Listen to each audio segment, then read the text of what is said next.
بسم الله الرحمن الرحيم ياسين والقرآن الحكيم إنك لمن المرسلين على صراط مستقيم تنزيل العزيز الرحيم لتنذر قوما ما أنذر آباؤهم فهم غافلون لقد حق القول على أكثرهم فهم لا يؤمنون إنا جعلنا في أعناقهم أغلالا فهي إلى الأذقان فهم مقمحون وجعلنا من بين أيديهم سدا ومن خلفهم سدا فأغشيناهم فهم لا يبصرون والسواء عليهم أنذرتهم أم لم تنذرهم لا يؤمنون إنما تنذر من اتبع الذكر وخشي الرحمن بالغيب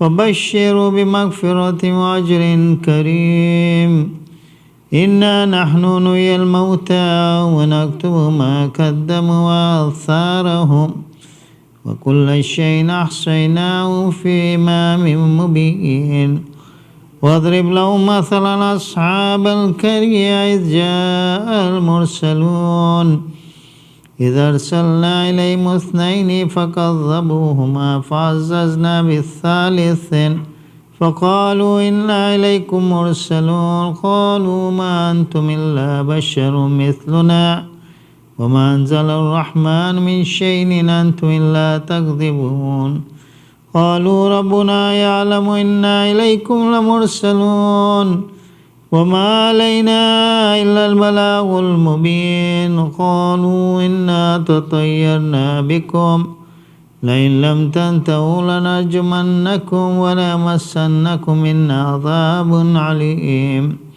قالوا طائركم معكم وإن ذكرتم بل أنتم قوم مسرفون وجاء من أقصى المدينة رجل يسعى قال يا قوم اتبعوا المرسلين اتبعوا من لا يسألكم أجرا وهم مهتدون وما لي لا أعبد الذي فطرني وإليه ترجعون أتخذ من دونه آلهة إن يردني الرحمن بضر لا تغني عني شفاعتهم شيئا ولا ينقذون إني ضل في ضلال مبين إني آمنت بربكم فاسمعون قيل ادخل الجنة قال يا ليت قومي يعلمون بما غفر لي ربي وجعلني من المكرمين وما أنزلنا على قومه من بعده من جند من السماء وما كنا منزلين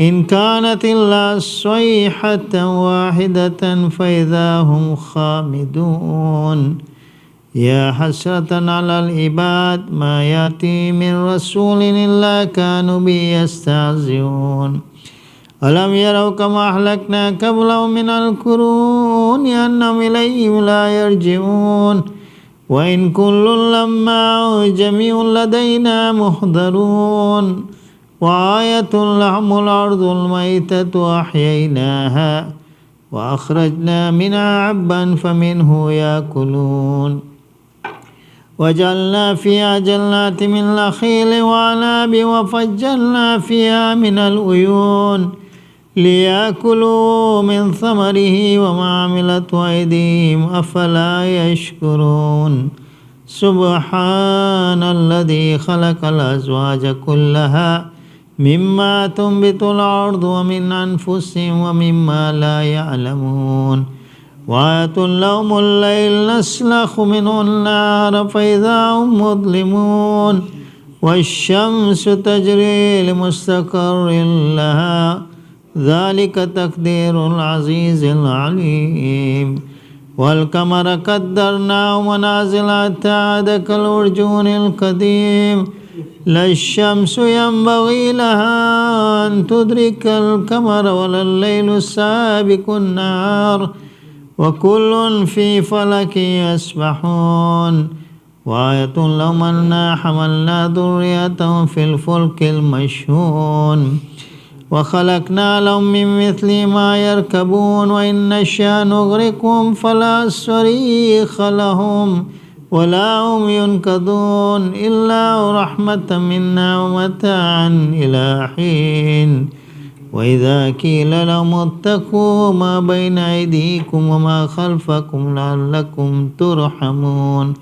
وما تأتي من آية من آيات ربهم إلا كانوا عنها معرضين وإذا قيل لهم أنفقوا مما رزقكم الله قال الذين كفروا للذين آمنوا أنطعم من لو يشاء الله أطعمه إن أنتم إلا في ضلال مبين ويقولون متى هذا الوعد إن كنتم صادقين ما ينظرون إلا صيحة واحدة تأخذهم وهم يخصمون فلا يستطيعون توصية ولا إلى أهلهم يرجعون ونفخ في الصور فإذا هم من الأجداث إلى ربهم ينسلون قالوا يا ويلنا من بعثنا من مرقدنا هذا ما وعد الرحمن وصدق المرسلون إن كانت إلا صيحة واحدة فإذا هم جميع لدينا محضرون فاليوم لا تظلم نفس شيئا ولا تجزون إلا ما كنتم تعملون إن أصحاب الجنة اليوم في شغل فاكهون هم وأزواجهم في ظلال على الأرائك متكئون لهم فيها فاكهة ولهم ما يدعون سلام قولا من رب رحيم وامتازوا اليوم أيها المجرمون ألم أعهد إليكم يا بني آدم أن لا تعبدوا الشيطان إنه لكم عدو مبين وأن اعبدوني هذا صراط مستقيم ولقد أضل منكم جبلا كثيرا فلم تكونوا تعقلون هذه جهنم التي كنتم توعدون اصلوا اليوم بما كنتم تكفرون اليوم نختم على أفواههم وتكلمنا أيديهم وتشهد أرجلهم بما كانوا يكسبون ولو نشاء لطمسنا على أعينهم فاستبقوا الصراط فعلنا يبصرون ولو نشاء لمسخناهم على مكانتهم فما استطاعوا مضيا ولا يرجعون ومن نعمر ننكسه في الخلق فلا يعقلون وما علمناه الشعر وما ينبغي له إن هو إلا ذكر وقرآن مبين لينذر من كان حيا ويحق القول على الكافرين أولم يروا أنا خلقنا لهم مما عملت أيدينا أنعاما فهم لها مالكون وذللنا لهم فمنها ركوبهم ومنها يأكلون ولهم فيها منافع ومشارب فلا يشكرون واتخذوا من دون الله آلهة لعلهم ينصرون لا يستطيعون نصرهم وهم لهم جند محضرون فلا يحزنك قولهم إنا نعلم ما يسرون وما يعلنون أولم ير الإنسان أنا خلقناه من نطفة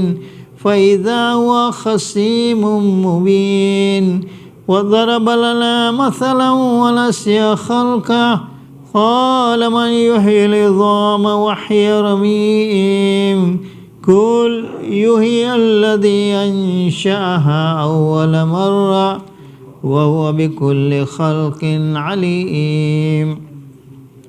الذي جعل لكم من الشجر الأخضر نارا فإذا أنتم منه توقدون. أوليس الذي خلق السماوات والأرض بقادر على أن يخلق مثلهم بلى وهو الخلاق العليم. إنما أمره إذا أراد شيئا أن يقول له كن فيكون. فسبحان الذي بيده ملكوت كل شيء وإليه ترجعون.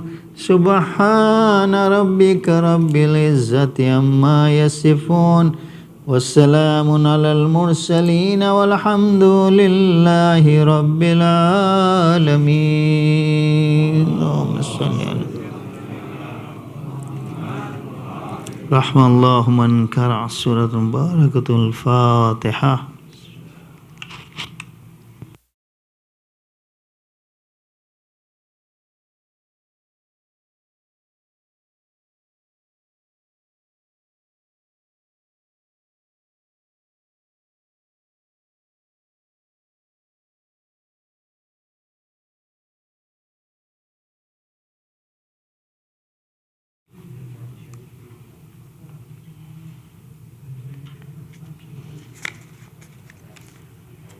بسم الله الرحمن الرحيم. اللهم صل على محمد وآل محمد. اللهم إني أسألك وأتوجه إليك بنبيك نبي الرحمة محمد صلى الله عليه وآله. يا أبا القاسم يا رسول الله يا إمام الرحمة يا سيدنا ومولانا إنا توجهنا واستشفعنا وتوسلنا بك إلى الله وقدمناك بين يدي حاجاتنا يا وجيها عند الله. يا أبا الحسن يا أمير المؤمنين يا علي بن أبي طالب يا حجة الله على خلقه يا سيدنا ومولانا إنا توجهنا واستشفعنا وتوسلنا بك إلى الله وقدمناك بين يدي حاجاتنا يا وجيها عند الله اشفع لنا. يا فاطمة الزهراء يا بنت محمد يا قرة عين الرسول يا سيدتنا ومولاتنا إنا توجهنا واستشفعنا وتوسلنا بك إلى الله وقدمناك بين يدي حاجاتنا يا وجيهة عند الله اشفعي لنا. يا أبا محمد يا حسن بن علي أيها المجتبى يا ابن رسول الله يا حجة الله على خلقه يا سيدنا ومولانا إنا توجهنا واستشفعنا وتوسلنا بك إلى الله وقدمناك بين يدي حاجاتنا يا وجيها عند الله. يا أبا عبد الله يا حسين بن علي أيها الشهيد يا ابن رسول الله يا حجة الله على خلقه يا سيدنا ومولانا إنا توجهنا واستشفعنا وتوسلنا بك إلى الله وقدمناك بين يدي حاجاتنا يا وجيها عند الله اشفع لنا. يا أبا الحسن يا علي بن الحسين يا زين العابدين يا ابن رسول الله يا حجة الله على خلقه يا سيدنا ومولانا إنا توجهنا واستشفعنا وتوسلنا بك إلى الله وقدمناك بين يدي حاجاتنا يا وجيها عند الله اشفع لنا يا أبا جعفر يا محمد بن علي أيها الباقر يا ابن رسول الله يا حجة الله على خلقه يا سيدنا ومولانا إنا توجهنا واستشفعنا وتوسلنا بك إلى الله وقدمناك بين يدي حاجاتنا يا وجيها عند الله اشفع لنا عند الله يا أبا عبد الله يا جعفر بن محمد أيها الصادق يا ابن رسول الله يا حجة الله على خلقه يا سيدنا ومولانا إنا توجهنا واستشفعنا وتوسلنا بك إلى الله وقدمناك بين يدي حاجاتنا يا وجيها عند الله اشفع لنا يا أبا الحسن يا موسى بن جعفر أيها الكاظم يا ابن رسول الله يا حجة الله على خلقه يا سيدنا ومولانا إنا توجهنا واستشفعنا وتوسلنا بك إلى الله وقدمناك بين يدي حاجاتنا يا وجيها عند الله يا أبا الحسن يا علي بن موسى أيها الرضا يا ابن رسول الله يا حجة الله على خلقه يا سيدنا ومولانا إنا توجهنا واستشفعنا وتوسلنا بك إلى الله وقدمناك بين يدي حاجاتنا يا وجيها عند الله اشفع يا أبا جعفر يا محمد بن علي أيها التقي الجواد يا ابن رسول الله يا حجة الله على خلقه يا سيدنا ومولانا إنا توجهنا واستشفعنا وتوسلنا بك إلى الله وقدمناك بين يدي حاجاتنا يا وجيها عند الله اشفع لنا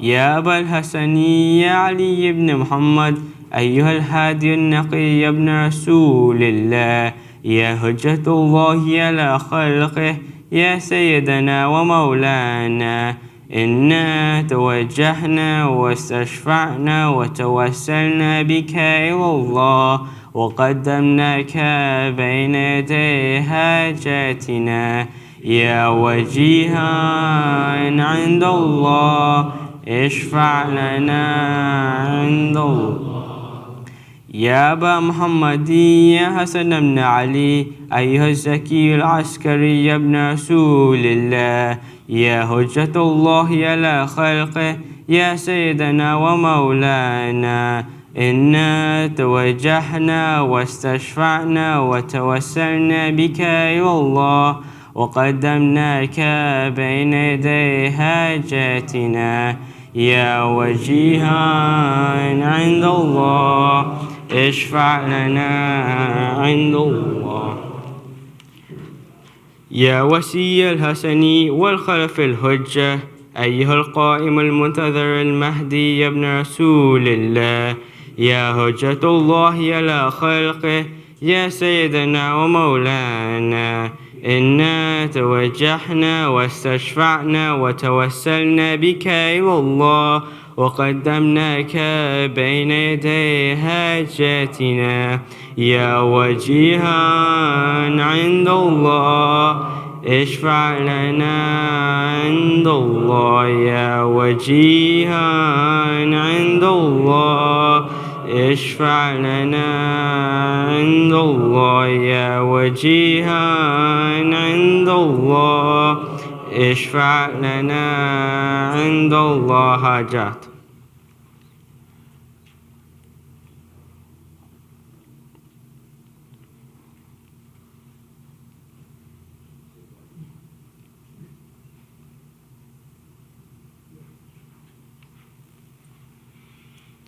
يا سادتي وموالي، إني توجهت بكم أئمتي وعدتي ليوم فخري وهاجتي إلى الله، وتوسلت بكم إلى الله، واستشفعت بكم إلى الله، فاشفعوا لي عند الله، واستنقذوني من ذنوبي عند الله، فإنكم وسيلتي إلى الله، وبحبكم وبقربكم أرجو نجاة من الله، فكونوا عند الله رجائي. يا سادتي يا أولياء الله، صلى الله عليهم أجمعين، ولعن الله أعداء الله ظالميهم من الأولين والآخرين، آمين رب العالمين. اللهم صل على محمد.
إن الله وملائكته يصلون على النبي يا أيها الذين آمنوا صلوا عليه وسلموا تسليما.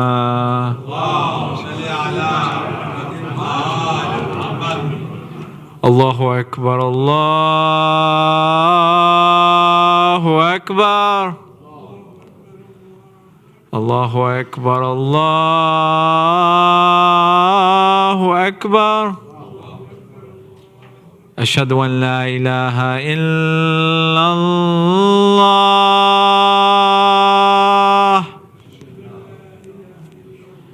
أشهد أن لا إله إلا الله.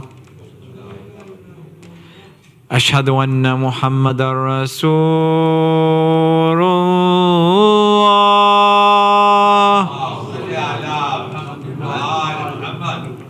أشهد أن محمدا رسول الله. أشهد أن عليا ولي الله. أشهد أن عليا حجة الله. هيا على الصلاة هيا على الصلاة هيا على الفلاح هيا على الفلاح هيا على خير العمل هيا على خير العمل. الله أكبر الله أكبر. لا إله إلا الله لا إله إلا الله.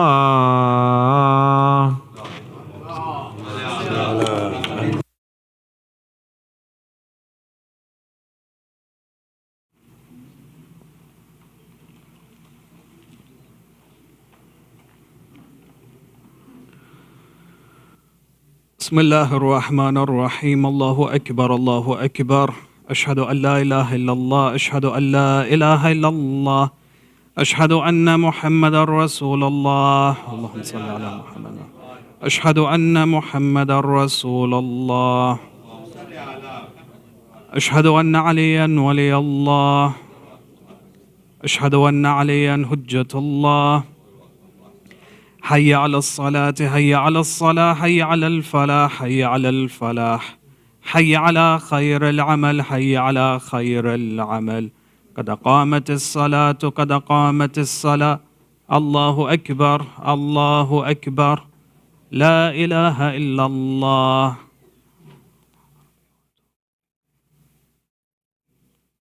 الله أكبر. بسم الله الرحمن الرحيم. الحمد لله رب العالمين الرحمن الرحيم مالك يوم الدين. إياك نعبد وإياك نستعين. اهدنا الصراط المستقيم صراط الذين أنعمت عليهم غير المغضوب عليهم ولا الضالين. بسم الله الرحمن الرحيم. أرأيت الذي يكذب بالدين فذلك الذي يدع اليتيم ولا يحض على طعام المسكين. فويل للمصلين الذين هم عن صلاتهم ساهون الذين هم يراءون ويمنعون الماءون. الله أكبر. سبحان ربي العظيم وبحمد ربي صل على محمد وآل محمد. سمع الله لمن حمده. الله أكبر. سبحان ربي الأعلى وبحمد ربي صل على محمد وآل محمد. الله أكبر. أستغفر الله ربي وأتوب إليه. الله أكبر. سبحان ربي الأعلى وبحمده. اللهم صل على محمد وآل محمد. الله أكبر. بحول الله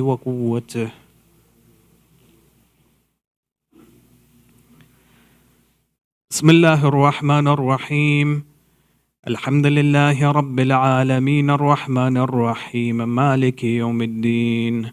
إياك نعبد وإياك نستعين. اهدنا الصراط المستقيم صراط الذين أنعمت عليهم غير المغضوب عليهم ولا الضالين.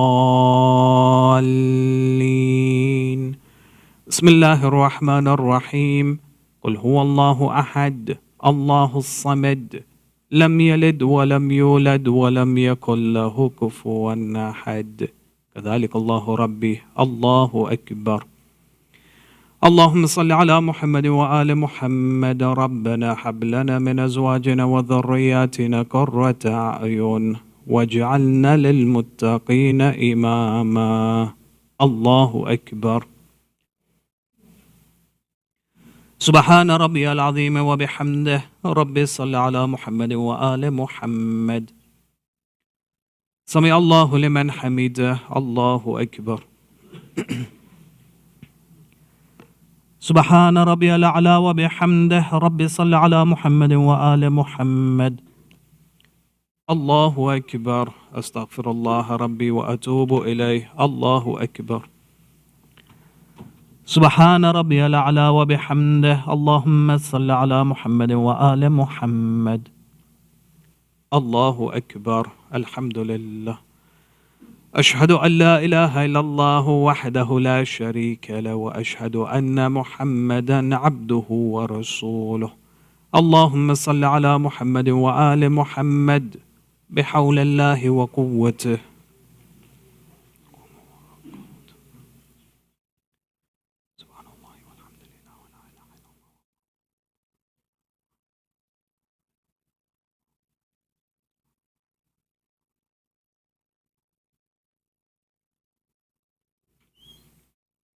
الله أكبر. سبحان ربي العظيم وبحمده. ربي صل على محمد وآل محمد.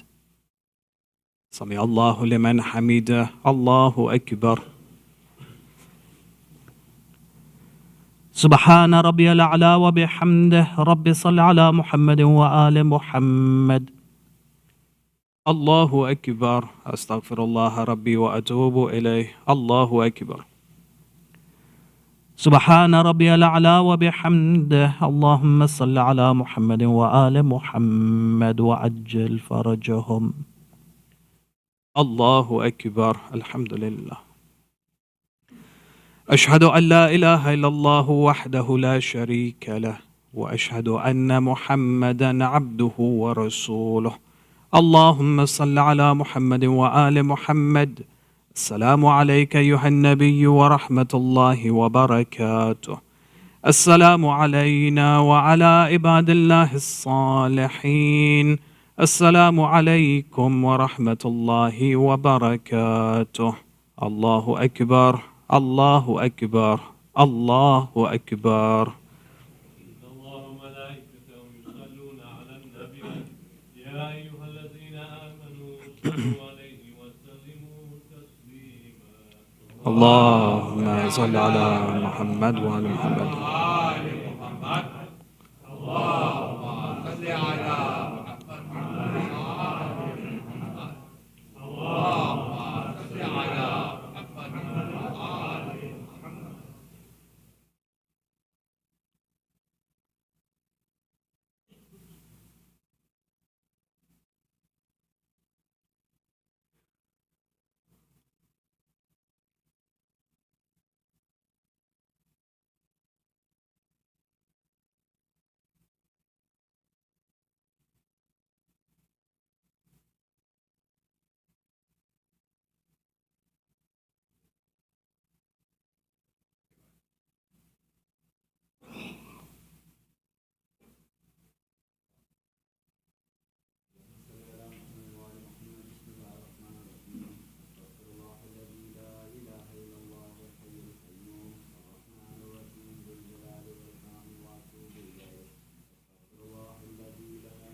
بسم الله الرحمن الرحيم. الله أكبر الله أكبر.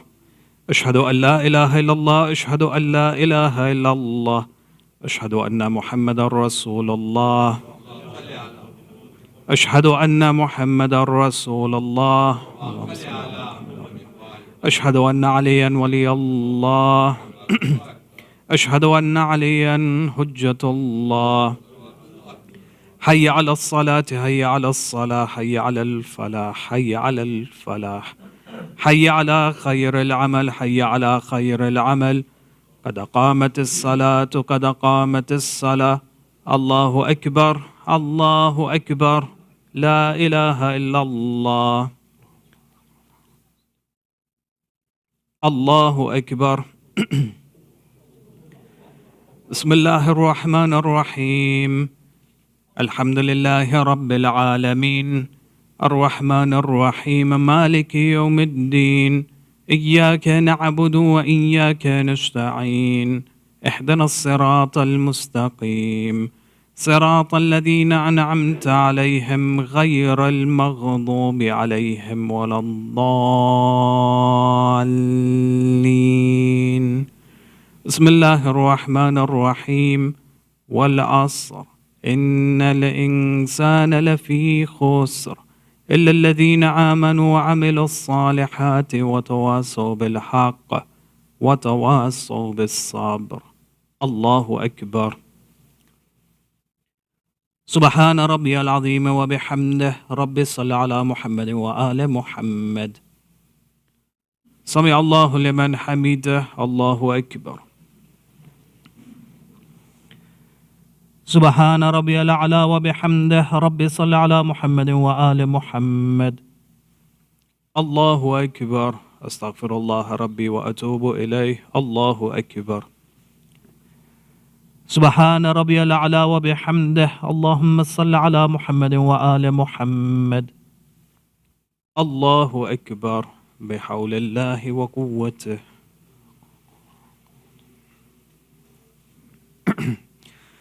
بسم الله الرحمن الرحيم. الحمد لله رب العالمين الرحمن الرحيم مالك يوم الدين. إياك نعبد وإياك نستعين. اهدنا الصراط المستقيم صراط الذين أنعمت عليهم غير المغضوب عليهم ولا الضالين. بسم الله الرحمن الرحيم. قل هو الله أحد الله الصمد لم يلد ولم يولد ولم يكن له كفوا أحد. كذلك الله ربي. الله أكبر. اللهم صل على محمد وآل محمد. ربنا لا تزغ قلوبنا بعد إذ هديتنا وهب لنا من لدنك رحمة إنك أنت الوهاب. الله أكبر. سبحان ربي العظيم وبحمده. رب صل على محمد وآل محمد. سمع الله لمن حمده. الله أكبر. سبحان ربي الأعلى وبحمده. رب صل على محمد وآل محمد. الله أكبر. أستغفر الله ربي وأتوب إليه. الله أكبر. سبحان ربي الأعلى وبحمده. رب صل على محمد وآل محمد. الله أكبر. الحمد لله. أشهد أن لا إله إلا الله وحده لا شريك له وأشهد أن محمدا عبده ورسوله. اللهم صل على محمد وآل محمد بحول الله وقوته.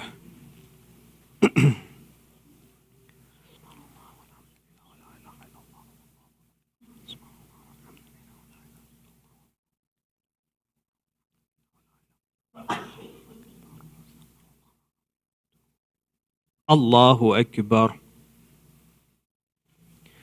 سبحان ربي العظيم وبحمده. رب صل على محمد وآل محمد. سمع الله لمن حمده. الله أكبر. سبحان ربي الأعلى وبحمده. رب صل على محمد وآل محمد. الله أكبر. أستغفر الله ربي وأتوب إليه. الله أكبر. سبحان ربي الأعلى وبحمده. رب صل على محمد وآل محمد. الله أكبر. بحول الله وقوته.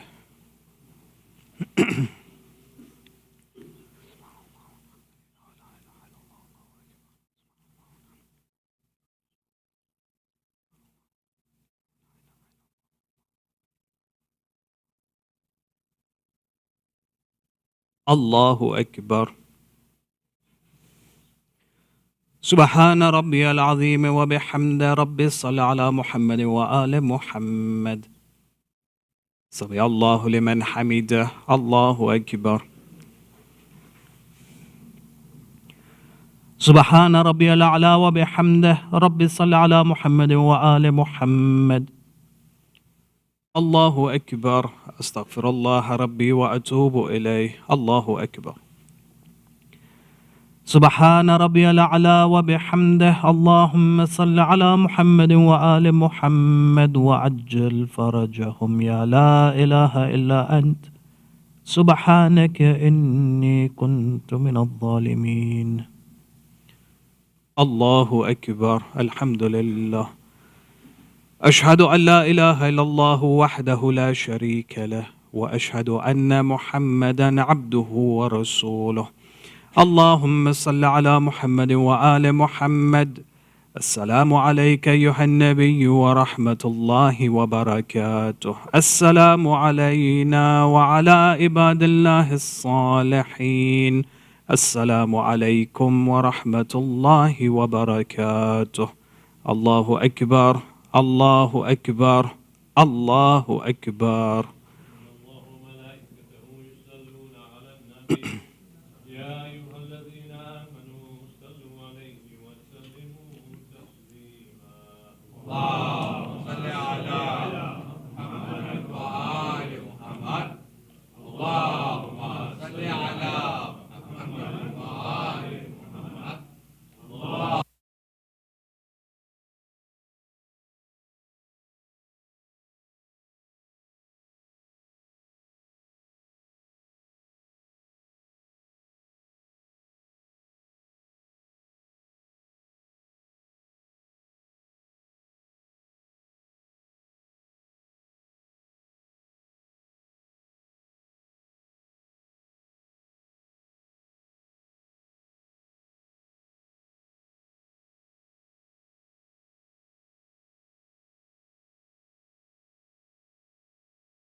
Rahman Rahim. Assalamu alaikum wa rahmatullahi wa barakatuh.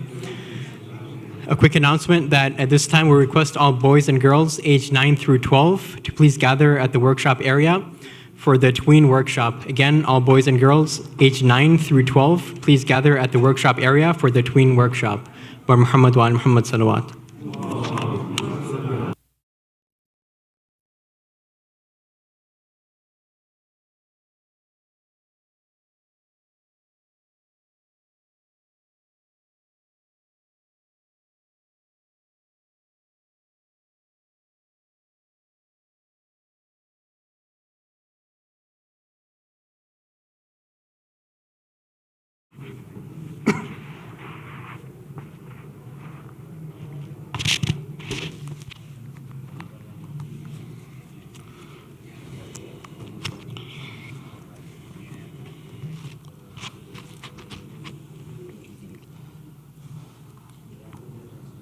ومحمد وآل محمد صلوات.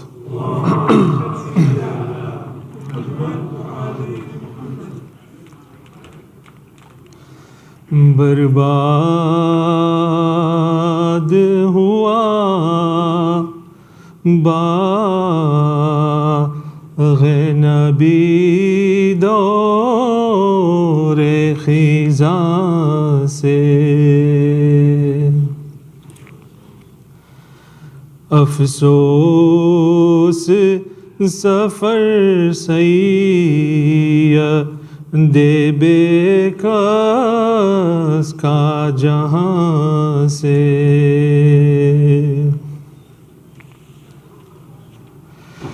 شبیر لیے جاتے ہیں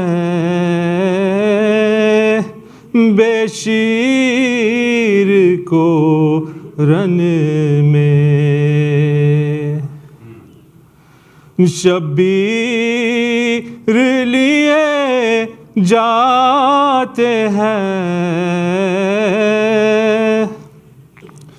بے شیر کو رن میں، اللہ بچانا انہیں دشمن کی جفا سے، ایک پل میں وہ اصغر کا گلا چھید کے نکلا، ایک پل میں وہ اصغر کا گلا چھید کے نکلا، وہ تیر جو نکلا کسی ظالم کی کماں سے، بچہ کفن و گور کا محتاج پرا ہے، بچہ کفن و گور کا محتاج پرا ہے، چادر بھی نہیں سر پہ کفن دوں میں کہاں سے، کس دل سے نکالی شہ دلگیر نے برچھی، کس دل سے نکالی شہ دلگیر نے برچھی،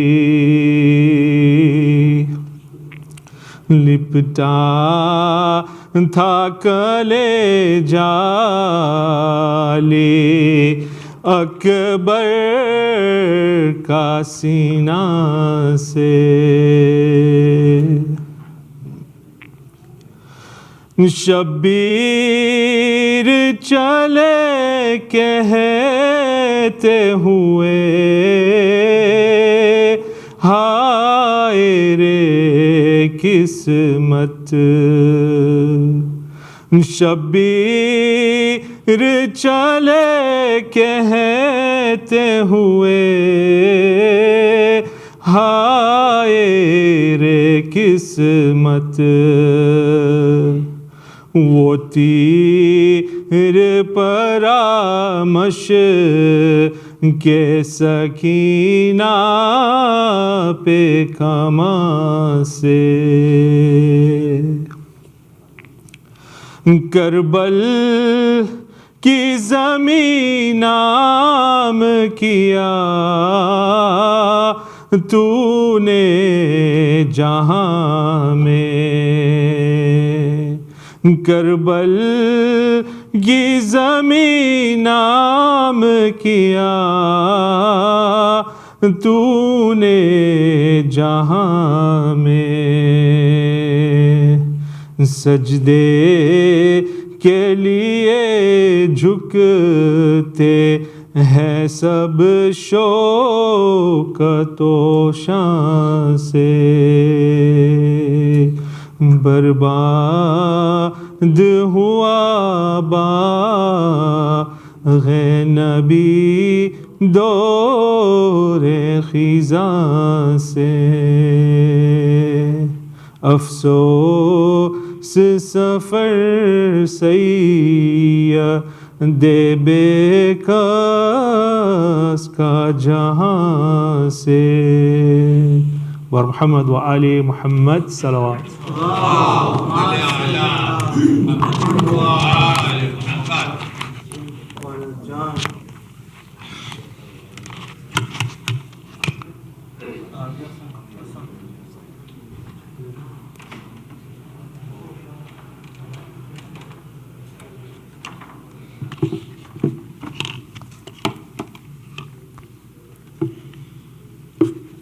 Bismillah ar-Rahman ar-Rahim. Our visiting speakers, Sheikh Anwar Jaffer, Zakir Batul Arastu, respected elders, dear brothers and sisters in Iman, Assalamu alaikum, Jami'an wa rahmatullahi wa barakatuh. Alhamdulillah, we're once again blessed by the Almighty with the opportunity to gather and mourn over the tragedies faced by our master, Aba Abdullah al-Hussein alayhi salam. This year, for the first 12 days and nights of Muharram, we're pleased to have with us Sheikh Anwar Jaffer, who will be delivering the nightly Majalis, as well as Zakira Batul Arastu, who will be giving the daily morning ladies Majalis. We're honored to have you both here, and thank you for taking time out of your busy schedules to make these programs possible. Any members of the community that would like to schedule private gatherings with our visiting speakers are requested to please get in touch with Brother Samir Dawdali. Surah Fatiha is requested for all marhumin listed on the screen, as well as all other marhumin. Al-Fatiha.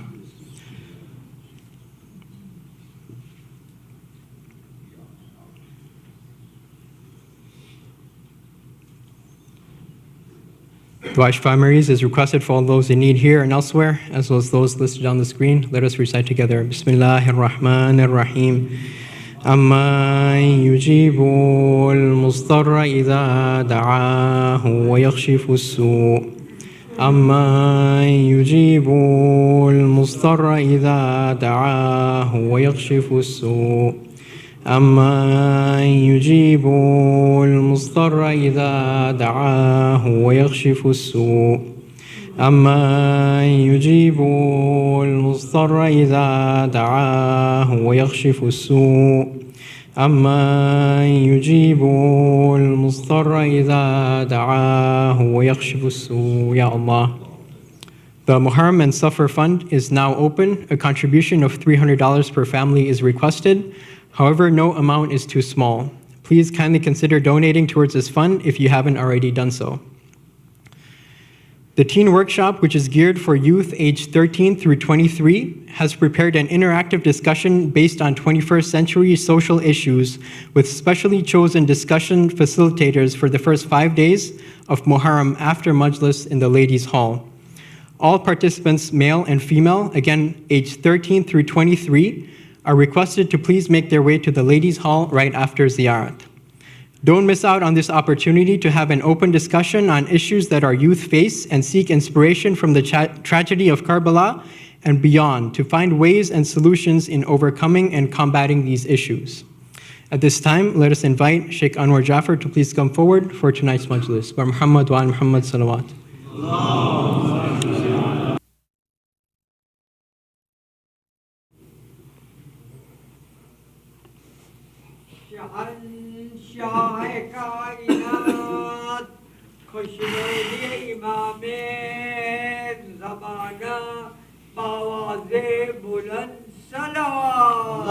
اللهم صل على محمد وعلى محمد.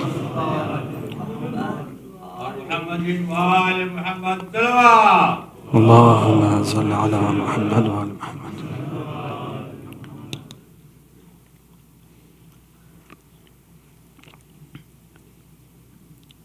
أعوذ بالله من الشيطان الرجيم. بسم الله الرحمن الرحيم. الحمد لله رب العالمين والصلاة والسلام على أشرف الأنبياء والمرسلين سيدنا ونبينا وحبيب قلوبنا وشفيع لذنوبنا وطبيب نفوسنا أبي القاسم محمد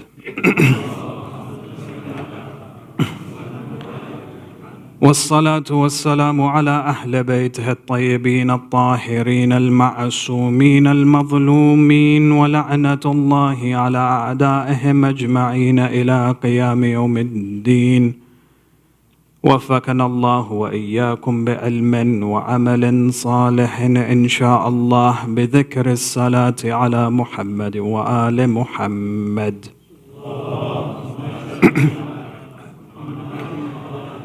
أما بعد فقد قال الله الحكيم في كتابه الكريم بسم الله الرحمن الرحيم كتاب أنزلناه إليك مبارك ليدبروا آياته وليتذكر أولو الألباب.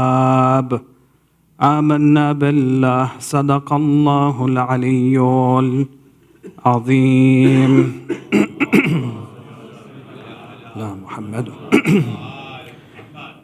Respected elders, brothers and sisters, Assalamu alaikum wa rahmatullahi wa barakatuh.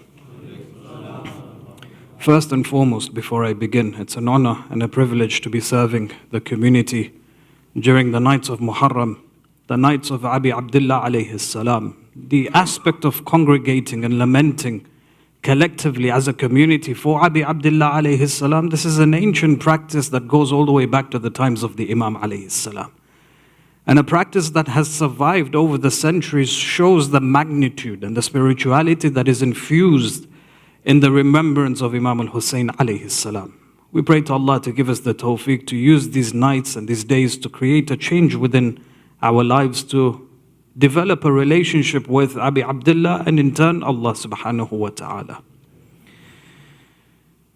In tonight's discussion and in the following nights, although it may seem that the topics are separate in nature, there are certain points within these topics which are very, very important for us to realize and understand.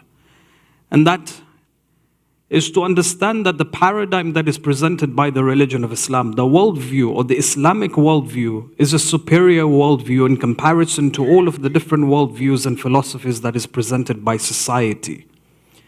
And it has been pervasive, it has been superior for many, many centuries.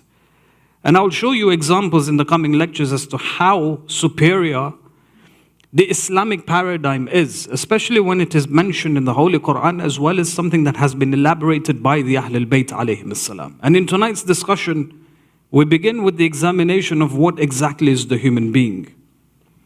You see, when we speak about the aql of the human being, and Allah subhanahu wa ta'ala makes this very, very clear, that when you examine the aql of the human being, the intellect, the power of reason, it's very much different compared to anything else that has been created.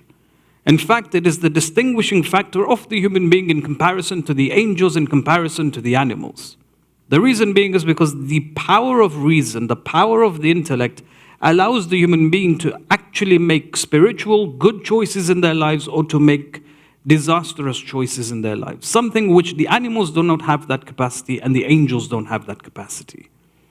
So the human being, as it stands, the human being has the capacity to ascend to a stage loftier than the mightiest of angels, or he can fall to a position that is lower than the beasts of the world. Now, when you refer to the Holy Quran, Allah speaks about the Quran in a very interesting way. He says that this is a book that has been sent down to you, a book that is full of blessings. لِيَدَبَّرُوا آيَاتِ, that you may ponder and reflect upon its words. See, this idea of reflecting and pondering, it's exclusive for the human being. And then he goes on to say, لِيَتَذَكَّرَ أُولُو الْأَلْبَابِ. It is so that the people who ponder and the people who reflect and the people who have the aql can actually think and remind themselves of the Creator. So when we look at the aql, the word aql comes from the root aqala. Aqala means to control. When you take an animal that is a camel, for example, an untamed camel, you place the reins around its mouth, its nose, and so on and so forth, and you're able to control that camel. You're able to tame it. That's the meaning of aql. Within the Islamic paradigm, what does that mean? It means that the human being as it stands, the human being is infused with the power of imagination, with the power of desire, with the power of anger. The human being, because he has been endowed with the intellect, he is able to use that intellect to control his desires, to control his anger, to control his imagination, so that he may turn his perception, he may turn he is able to turn back to Allah subhanahu wa ta'ala and to enhance that relationship he has with Allah.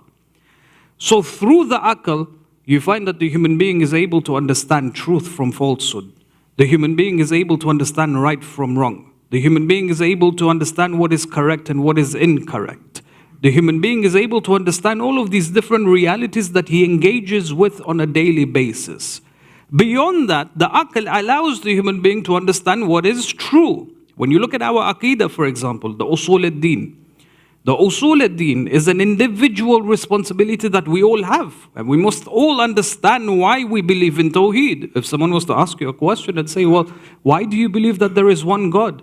Have you interacted with God to know that there is only one? For all you know, there could be no God. For all you know, there could be multiple gods.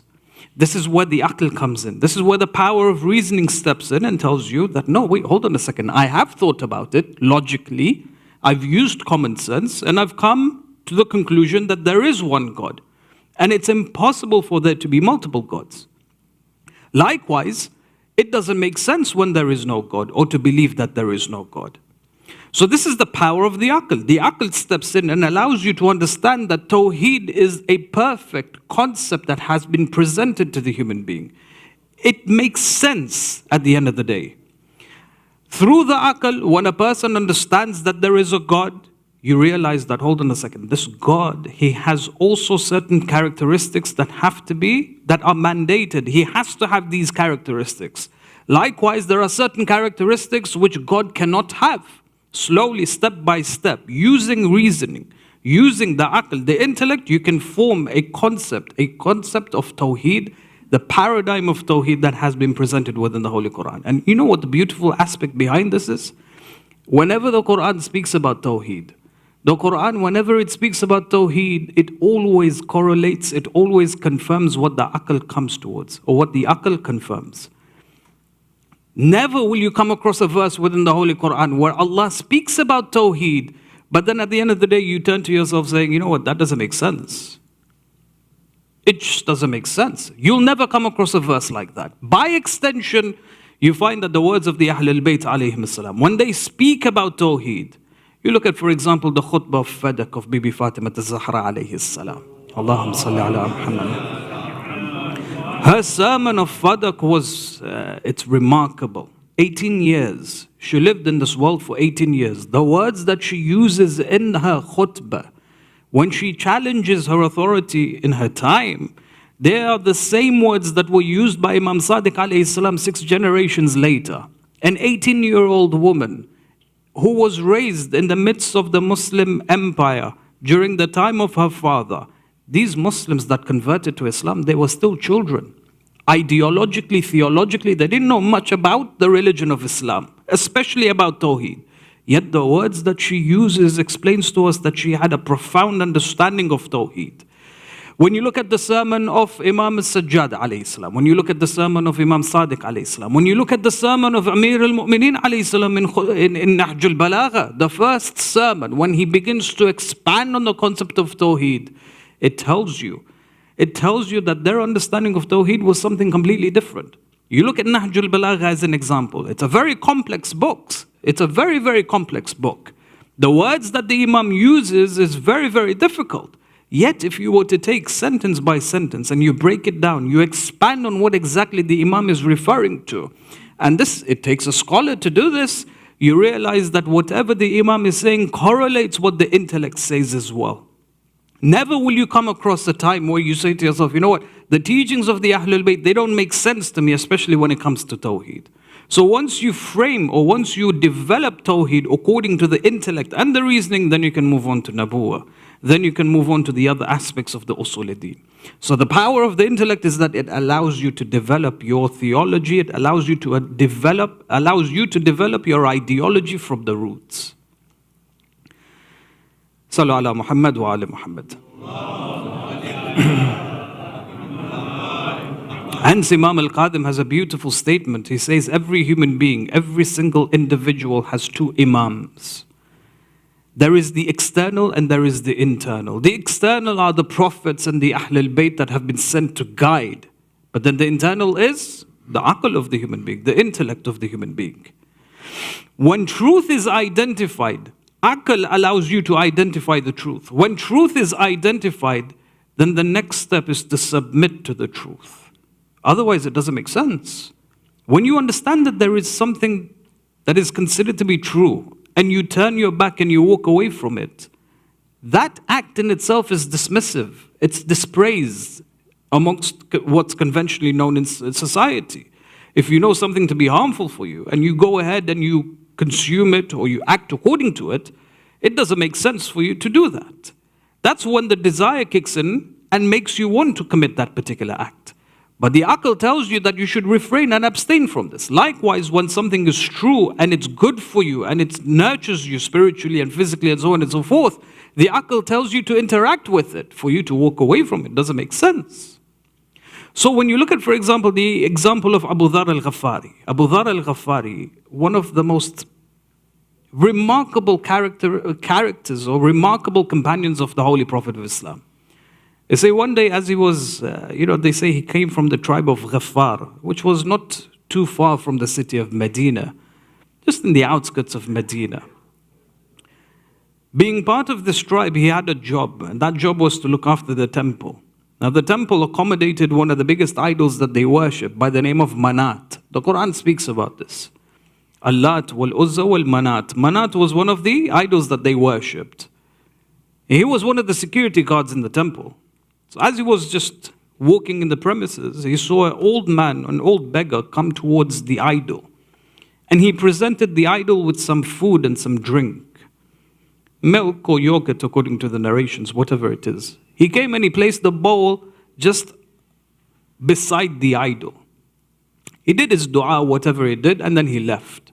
Now Abu Dharr is narrating. He says that when I saw this milk that was placed alongside Manat, I saw a fox come towards the milk, he sniffed the milk, and then he drank from it. So now this drink that is been presented to the idol, that is for the idol, is now being drunk by the fox. He said, later I saw the fox leave, and then he came back, and when it came back, it urinated on Manat. And I said to myself, well, hold on a second, how is that even possible? This is a god that we worship, thinking that it's the all-powerful, that has all the authority, and yet it is urinated by a fox, urinated upon by a fox. It says it can't even protect itself. It depends on us to protect it. Because that didn't make sense to him, he then abandons his religion of polytheism, and he hears about the Holy Prophet of Islam who has just initiated his message in Mecca. So he migrates to Mecca and he begins to speak with the Prophet. In just a few conversations that he has with the Prophet, understanding what the message of the Holy Prophet is, he submits to the religion of Islam. Internally, there was a change that was taking place. Intellectually, he started asking certain key questions and he found that the Prophet had answers and therefore he followed the Holy Prophet's message. When he identified the truth, he submitted to it. In contrast, you have the likes of Abu Jahl and you have the likes of Walid ibn Mughira. There's a very interesting conversation that takes place between the two. They met up privately. Walid turns to Abu Jahl and he says to him, Ya Abu Jahl, tell me, what do you think of the message of your nephew? Abu Jahl responds, he says, I believe it's true. I believe it's true. He says, with regards to the Quran, I accept its profundity. But I can't believe that the Quran was given to a man like him. We are much more deserving of it. So not only did he accept the authority of the Holy Quran, he also accepted the message of the Prophet. So Walid tells Abu Jahl, he says, don't you dare say this in public. He says, I know what my responsibilities are. These words will never be uttered in public. But I can assure you, deep down, I do accept his message. It's just that I can't see myself sitting on the same level as the slaves of Arabia. That's where the desire and the arrogance kicks in, which opposes. It's an exact dichotomy against the aql of the human being. That's why Imam Sadiq alayhi salam mentions, he says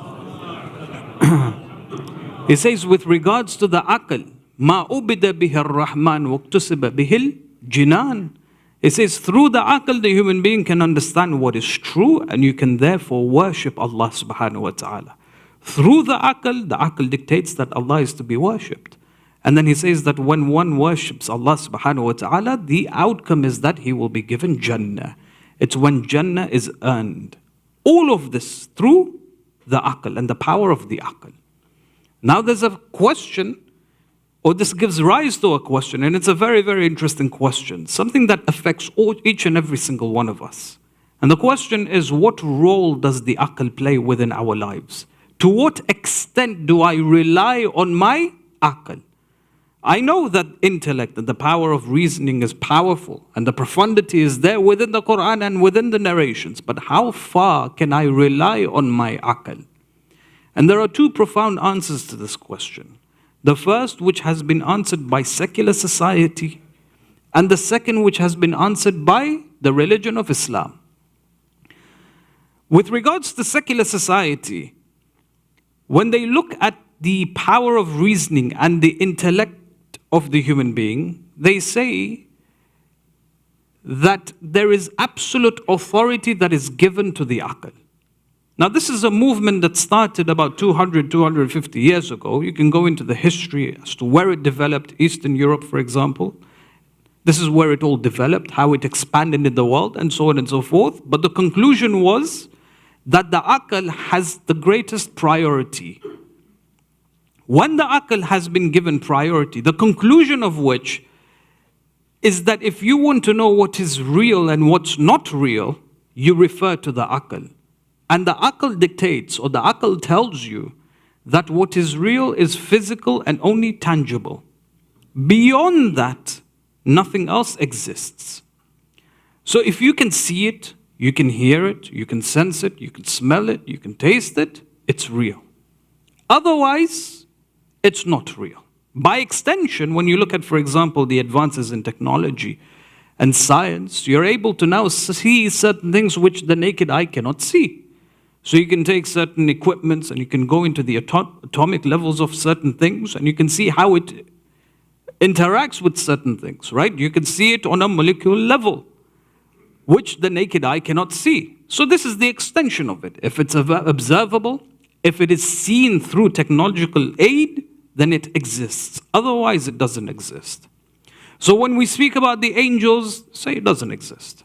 When we speak about the jinn, it doesn't exist. Why doesn't it exist? Because you can't interact with it, you can't see it, you can't observe it. Reward, heaven and hell, punishment, none of that exists simply because you cannot interact with it. So when you bring in the question, what about God? Why is it that people refute the whole concept of the existence of God? The reason is because, hey, I can't see God. I can't hear him. I can't touch him and feel him the way I can interact with you. And because I cannot interact with him on a physical level, it doesn't exist. Does it make sense? Now, very interestingly, when it comes to seeing Allah subhanahu wa ta'ala, this has always been in our tradition. Imam al-Jawad alayhi salam was approached by a man by the name of Qasim Dawood ibn Qasim al-Ja'fari. He turns to Imam al-Jawad alayhi salam, he says this ayah in the Holy Quran, وَلَا يُدْرِكُهُ الْأَبْصَارِ, that the eyes can never perceive him. He says, what's the tafsir of this? He says, Ya Dawood, forget the eyes, the imagination of the human being can never perceive him. The imagination of the human being cannot perceive him. He says, your imagination that's there in your mind, that's far more profound than what your eyes can see. He says, standing here before me, you can imagine that you're in India, for example, Al-Hind. Today, for example, we're all sitting here in this hall. If we speak about Karbala, for those of you who've been, you could imagine yourself standing in front of the haram of the Imam alayhi salam. For those of you who've been for Hajj, you can imagine yourself being in front of the Kaaba. You're not there physically, but your imagination is so powerful, it's as if you can see it in your mind. It says, Ya Dawood, your imagination is so profound, it's much more profound than what your eyes can see. Yet your imagination is deficient when it comes to understanding Allah subhanahu wa ta'ala. When Amir al-Mu'mineen was asked, what is Tawheed? He says, Tawheed, la tatawahham. Do not imagine. The imagination doesn't have the power to understand Allah subhanahu wa ta'ala. He is beyond our imagination, let alone our senses. So coming back to the values preserved by secular society, that none of this exists, none of these non-physical entities exist simply because they're non-physical. Think of it from a different perspective. How do we learn? How do we acquire knowledge? We acquire knowledge either by reading or by listening or by writing or whatever it is. It falls within the fabrics of the five senses.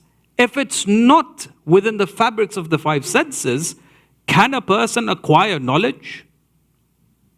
Not really, no. Is there a way for you to acquire knowledge without tasting it or feeling it or listening or reading or anything like that? A person can't. According to the Islamic paradigm, you can. And we'll speak about this in the coming nights. But according to the secular paradigm, you cannot gain knowledge if it's outside of the five senses. Likewise, existence does not exist if you cannot see it physically or feel it or sense it. Anything that falls within the paradigm of the five senses, within the fabrics of the five senses. Now, Islam comes forward and has an objection towards this. So you find that scholars have objected to this from the very beginning. And there are plenty of objections, but there are two major ones. The first one is, there are certain very important questions that we all come through within our lives, which the aql does not have answers to. Regardless of how profound the aql is, regardless of how much we advance in society from a scientific perspective, these answers can never be found to certain questions, certain philosophical questions. For example, why do I exist? What's the purpose of my existence? How much technology you have in your hands, it doesn't matter. You'll never be able to answer this question. What happens after I die? Where do I go? Will I be rewarded for my good? Will I be punished for my bad? Secular society has not been able to answer this question. They've used evolution, for those of you who've understood this, they've used evolution as a caveat to try and answer some of these questions, but they've failed. They've fallen on their faces trying to answer these very pertinent questions. If I look at a human being, for example, someone who is vicious, someone who has committed the most heinous of crimes, we've had many despots and dictators in history. They have killed millions.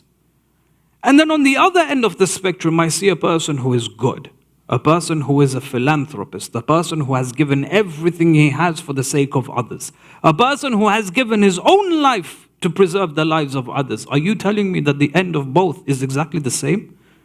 That they will both go into nothingness? The way I came from nothingness, the way we were before we were born? It doesn't make sense. Nothing fits in. Then what's the whole point of being good and abstaining from being bad? So the first objection that we have is that there are certain key questions that we ask at certain times within our lives, and we need answers to these questions, which secular values is unable to give me. The second objection, and this is also a profound objection, is that as human beings, we have been programmed to seek perfection. We all yearn and desire perfection. What is perfection? What is perfect? We all have different desires and different aspirations. We all have different goals. We all want to do and achieve certain things in life. We all have different skill sets. And this is a bias in us understanding what exactly is perfect. If you ask a sociologist what is perfection, he'll tell you his understanding of perfection. A philosopher, what is perfection, he'll give you his answer. A biologist, he'll give you his answer. A person who is old, he will tell you what is perfection. A person who is young, he will tell you his understanding of perfection. And because we are all separate human beings, and we all have our separate minds, our understanding and our perception of perfection is very different, which doesn't make sense. When you look at a politician, for example, a person who has power, a person who has the power to govern and rule, he will try and nurture his society according to his understanding of perfection. And when you look at history, every kingdom, every civilization has risen and they have fallen. They have translated their understanding of perfection upon society and they have failed. Each and every single one of them has failed. They ruled for a while, then they dissipated. And this is the trend in history. So what's the concept of perfection? What's the idea of perfection? What is considered to be perfect? Because secular society have not been able to answer these two objections, you find that the religion of Islam through the Quran answers all of these key questions. You see, what the Quran is saying is that although the aql is profound, although the aql is great in nature, it is limited, it is deficient. It can only take you so far. When it does take you that far, this is when you need revelation to feed you other forms of information. Revelation being Quran, likewise the Ahlul Bayt alayhim as-salam. The aql can only take us so far. For us to then go the extra mile, we are in need of revelation.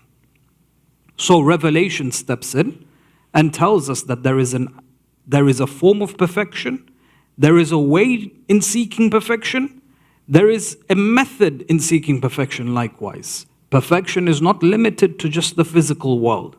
It goes beyond the physical. It incorporates the spiritual nature of the human being, the emotional nature of the human being, the psychological nature of the human being. The cultivation of all of these is what is known as perfection.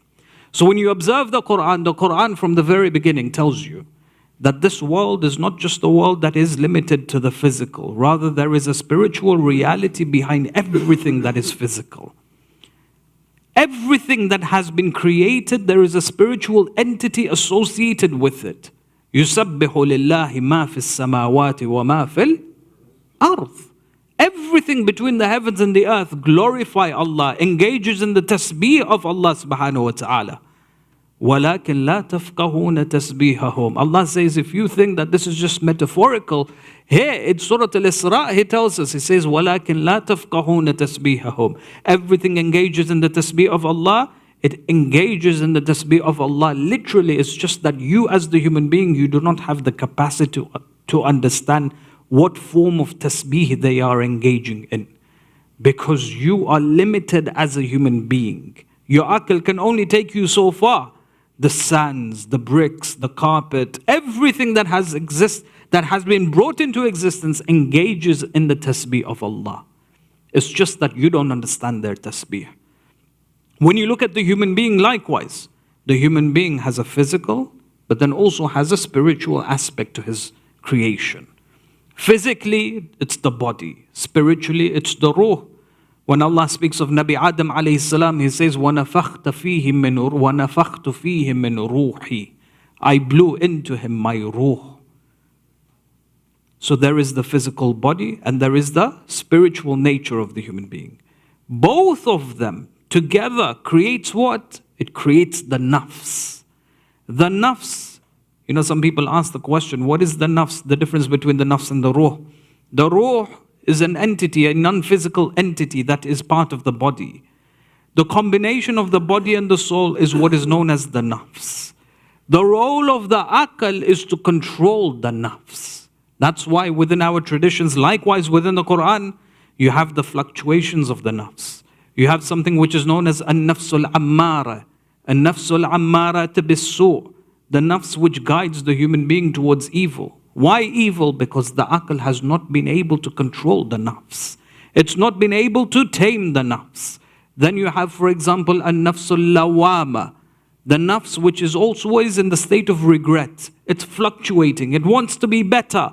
This is when the aql can actually tame the nafs to become better. Then you have something which is known as an-nafsul mutma'in. When the nafs has been tamed fully, controlled by the aql. When you look at the human being, you find that as human beings, we are drawn and pulled in all different directions. Our desires pull us in one direction. Our anger pulls us in another. Our imagination pulls us towards a third direction. It is the aql of the human being that tames all of these different characteristics so that we can become spiritually better. How do we tame the nafs? Through the sharia. Allah subhanahu wa ta'ala is saying to us, you as a human being, you're weak, you don't know what is perfect. I'm telling you what perfection is. Follow the guidelines and you will seek perfection. You will see it within your life. As I said, the aql can only take us so far. Sometimes we are in need. In fact, we are in need of revelation to tell us what's good for us and what's not. You know, there is an assumption that we've developed as human beings, living in secular society. When it comes to the sharia, certain aspects which are considered to be haram, certain aspects which are considered to be wajib, there is a question we ask. Does it make sense? The assumption that we've created is, yes, it has to make sense for me to believe in it and for me to submit towards it. If it doesn't make sense, then there is no need for me to adhere to it. That works when you and I interact with one another. The laws that we create, they have to make sense. There is a reasoning behind why each and every single law exists within our societies.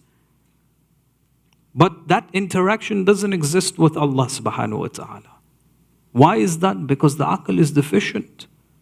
When Allah ascertains a law and He commands something to be done, He tells us that it's good for you as a human being, not just on a physical level, but on an emotional level, on a spiritual level. That if you were to observe it, it affects the people around you, it affects your families. And if families were to observe certain laws, it will nurture society as a whole.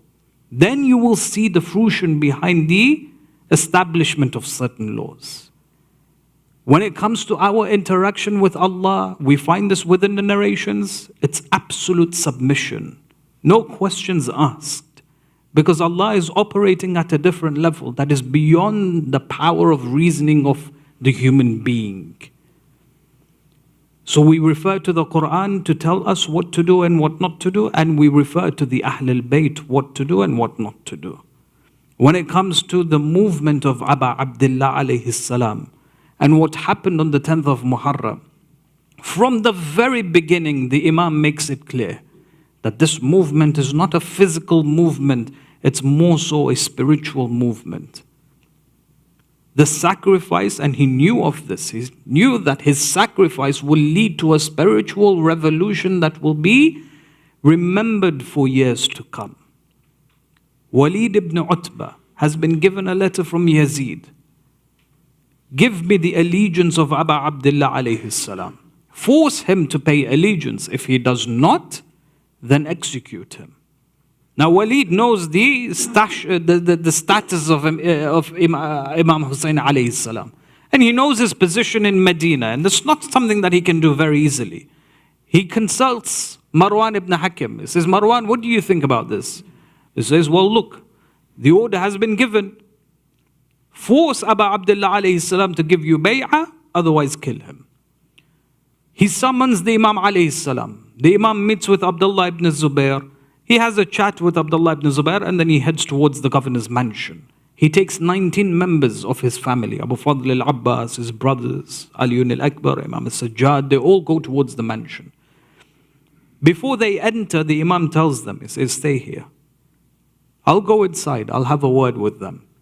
The moment you hear my voice being raised, then enter with the swords in your hands. So the Imam alayhi salam enters. When he enters, there's a dialogue that takes place between Walid and the Imam alayhi salam. Walid demands that the Imam give bay'ah. And the Imam flat out refuses. He says, a person like me will never give allegiance to a person like him.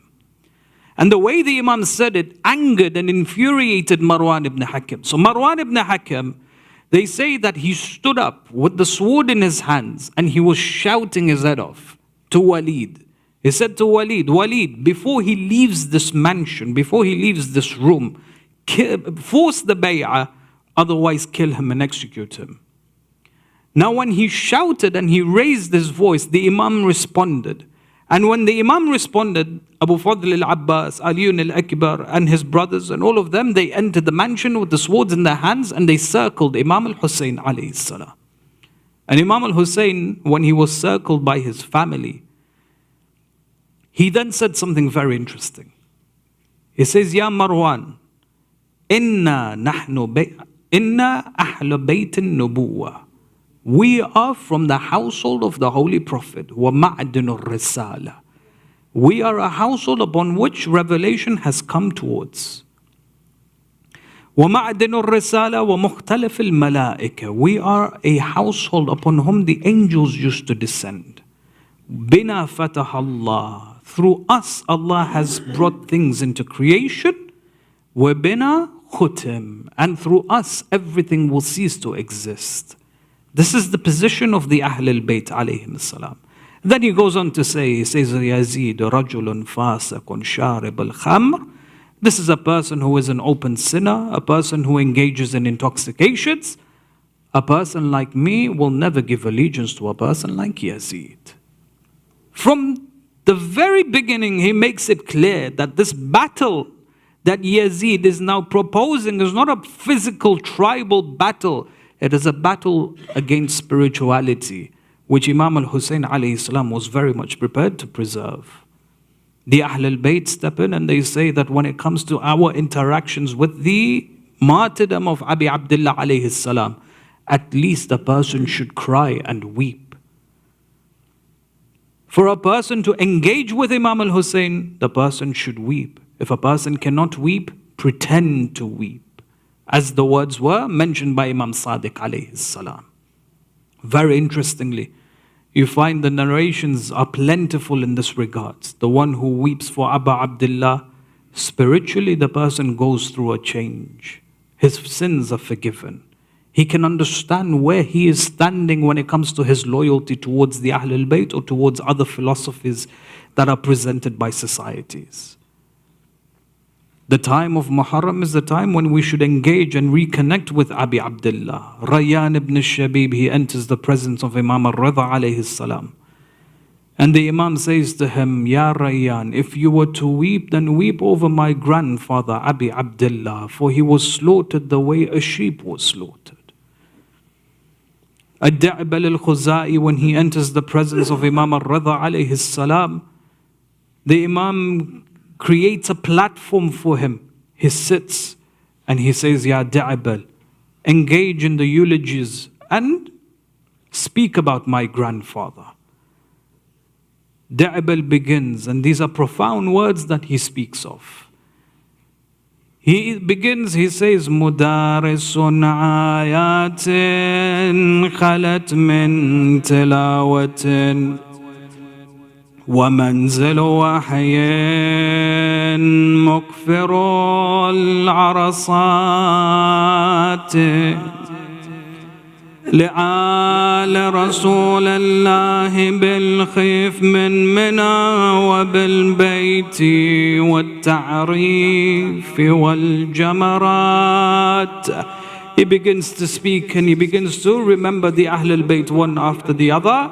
Then he reaches Imam al-Hussein alayhi salam, and he begins to speak with Fatima al-Zahra.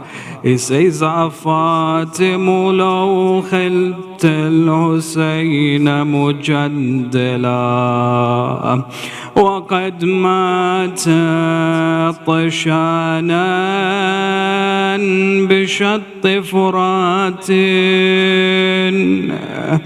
He says, Ya Fatima, if you saw how Hussein had fallen thirsty, slaughtered alongside the river Furat, إذا للتمت خد فاطمة عنده وأجريت دمع العين في الوجنات.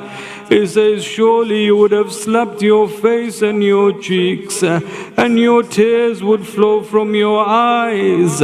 أفاتم قومي وابنة الخير واندبي نجوم السماوات بالأرض فلا تن. Ya Fatima, rise and weep and lament for your son Abi Abdullah, for the stars in the heavens have scattered alongside, have scattered on the barren lands. Abu Hamza Thumali, he approaches Imam Zainul Abidin alayhi salam. Imam Zainul Abidin, he's asked, he said, why do you cry constantly? It's been 34 years, you cry for your father.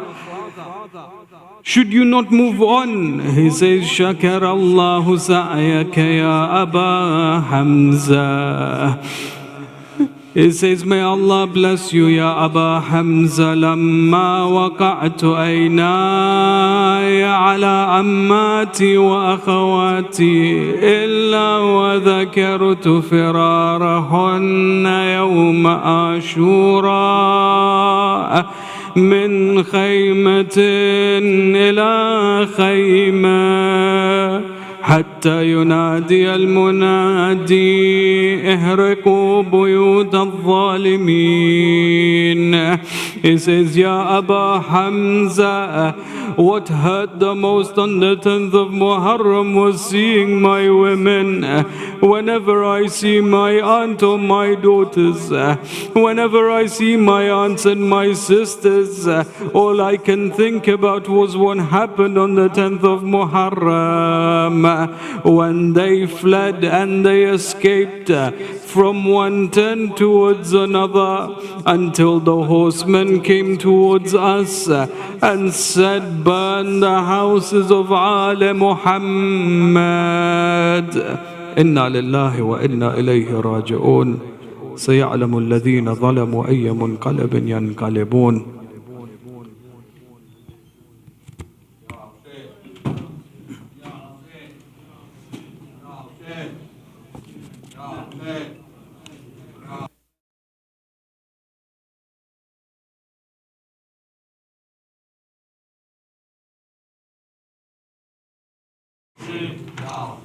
या हुसैन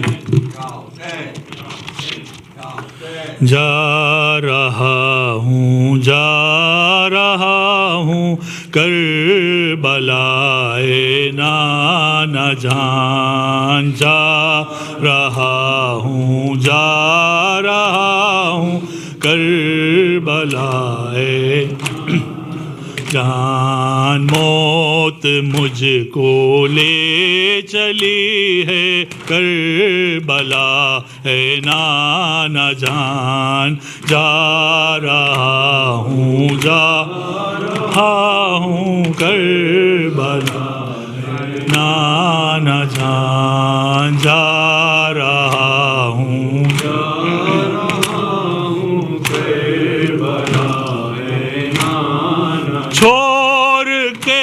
अपना वतन होता हूँ मैं बेवतन. अम्मा ज़हरा का उजरता دیکھتا ہوں میں چمن چھوٹے چھوٹے بچوں کا ہے قافلہ ہے نہ جان جا رہا ہوں بلا ہے نہ جان جا رہا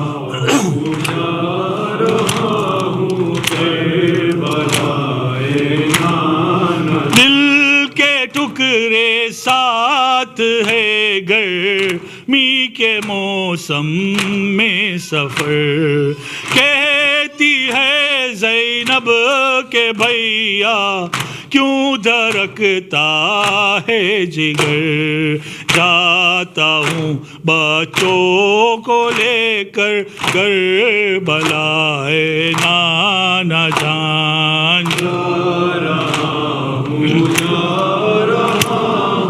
کربلا ہے نہ جان جا رہا ہوں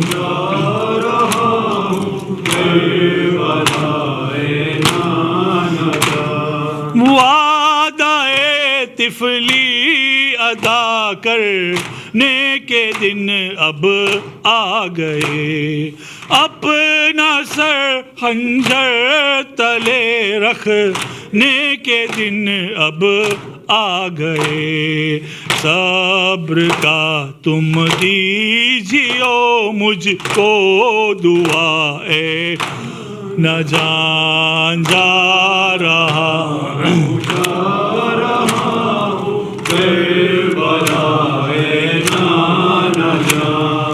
جا رہا ہوں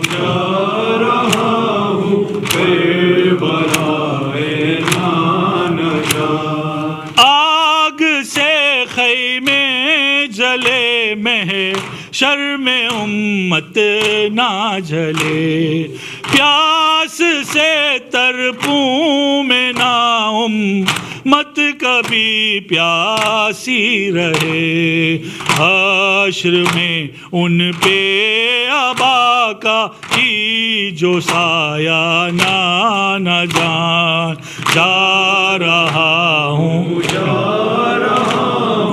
کربلا ہے نہ جان جا رہا ہوں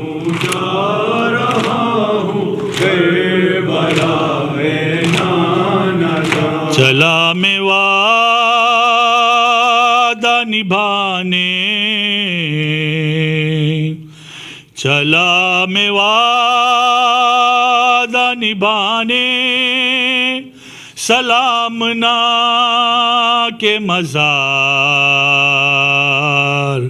سلام نانا کے روزے سلام ماں کے مزار سلام نانا کے روزے سلام ماں کے مزار سلام نانا کے روزے سلام ماں کے مزار میں تیرا دین بچاؤں گا اے میرے نانا میں اپنا خون بہاؤں گا اے میرے نانا حسین جاتا ہے مرنے حسین جاتا ہے مرنے سلام ماں کے مزار سلام نانا کے روزے سلام نانا کے مزار سلام نانا کے روزے سلام ماں کے مزار سلام نانا کے روزے سلام ماں کے مزار میری شریک سفر بن کے ساتھ چل اماں سفر پہ جاتا ہوں کپڑے میرے بدل اماں لباس خلد سجا دے لباس خلد سجا دے بدن پہ پھر एक बार सलाम ना के रोजे सलाम माँ के मज़ार सलाम ना के रोजे सलाम माँ के मज़ार सलाम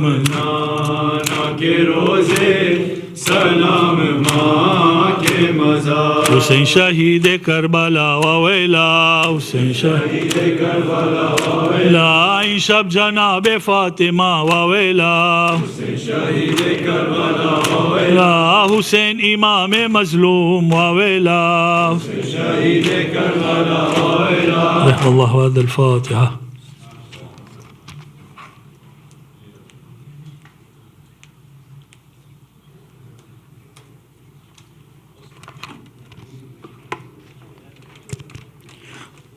Dua Faraj. Bismillahir Rahmanir Rahim. Allahumma kulli waliyika al-Hujjat ibn al-Hasan salawatuka alayhi wa ala abaih fi hadhihi as-saati wa fi kulli sa'a waliyan wa hafidha wa qa'idan wa nasira wa دليلا وعينا حتى تسكنه أرضك طوعا وتمتعه فيها طويلا برحمتك يا أرحم الراحمين. السلام عليك يا رسول الله السلام عليك يا أمير المؤمنين السلام عليك يا فاطمة الزهراء سيدتي نساء العالمين السلام عليك يا حسن المجتبى السلام عليك يا أبا عبد الله وعلى الأرواح التي هلت بفنائك عليكم مني جميعا سلام الله أبدا ما بكيت وبكي الليل والنهار ولا جعل الله آخر العهد مني لزيارتكم. السلام على الحسين وعلى علي بن الحسين وعلى أولاد الحسين وعلى أصحاب الحسين وعلى أخيك العباس وأختك زينب والكلثوم وبنتك سكينة جميعا ورحمة الله وبركاته. السلام عليك يا أئمة المسلمين علي بن الحسين ومحمد بن علي وجعفر بن محمد وموسى بن جعفر وعلي بن موسى ومحمد بن علي وعلي بن محمد والحسن بن علي جميعا ورحمة الله وبركاته. السلام عليك يا حجة الله يا ابن الحسن يا صاحب العصر والزمان سيدي الأمان الأمان الأمان من فتنة الزمان. السلام عليك يا خليفة الرحمن السلام عليك يا شريك القرآن السلام عليك يا كعبة الإيمان السلام عليك يا إمام الإمام الإنس والجان أجل الله فرجا وسخر الله مخرجا وظهورك. السلام عليكم ورحمة الله وبركاته.